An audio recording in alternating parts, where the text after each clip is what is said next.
Crotons are one of my favorite tropical plants to use for low maintenance. They're so low maintenance that they often get forgotten about when it comes to trimming.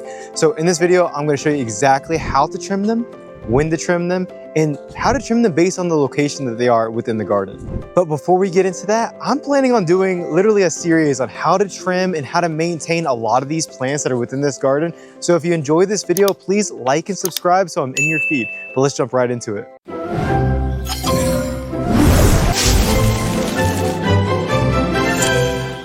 So for our first specimen here today, we have the great well-known Mammy Croton.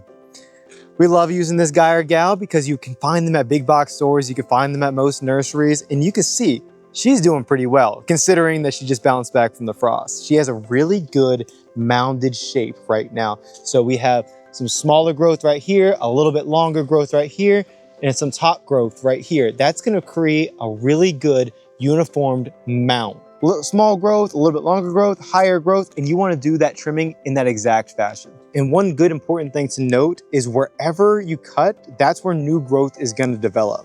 So you want to stimulate new growth as close to the ground as possible.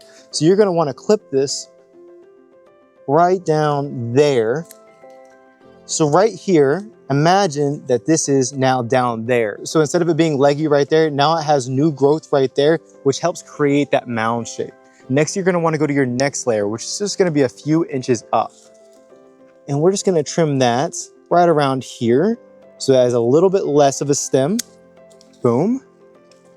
And so now low, this is gonna produce leaves right here. And we're gonna go right above it and cut right there. So now it has a nice little stair step to it. And you're gonna wanna do that all the way around the planting. And that is pretty much it for this guy. You're gonna continue that same flow all the way around. Now I'm gonna show you one that requires a little bit more care.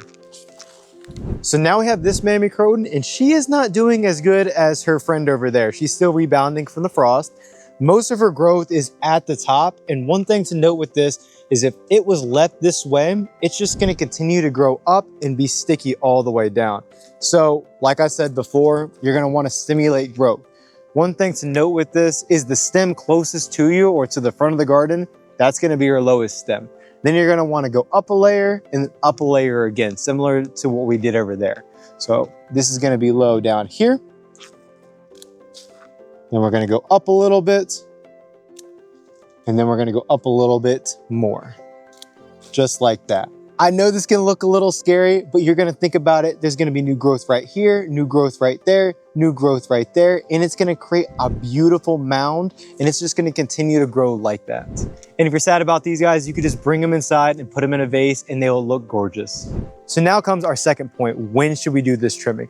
We like to say starting in March, every 90 days after that, so quarterly. That's also when you're gonna wanna be doing your fertilizer. I'll put it up on the screen, but we use Palm Gain 8212. And you're gonna wanna do this in conjunction with your trimming as well. So it helps give energy to that new growth.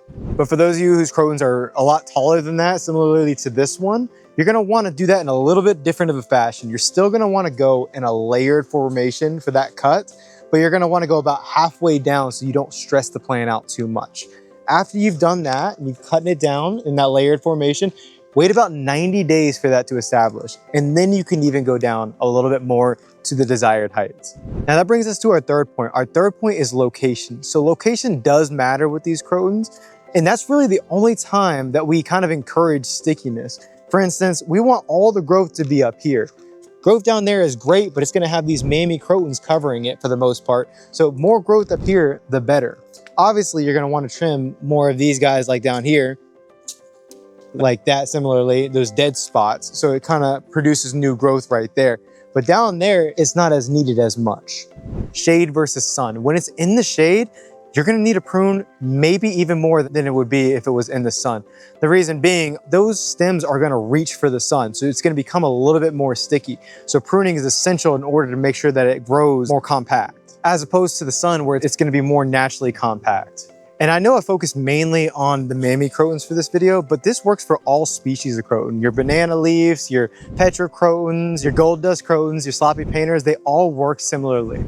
So if you learned from this video and you want to see more videos just like this, like trimming tropicals, please like and subscribe. I'm looking to post a lot more of this type of content. And if you like this video and you want to see something similar where we actually use these plants within a design, please check out this video. Thanks again and take care.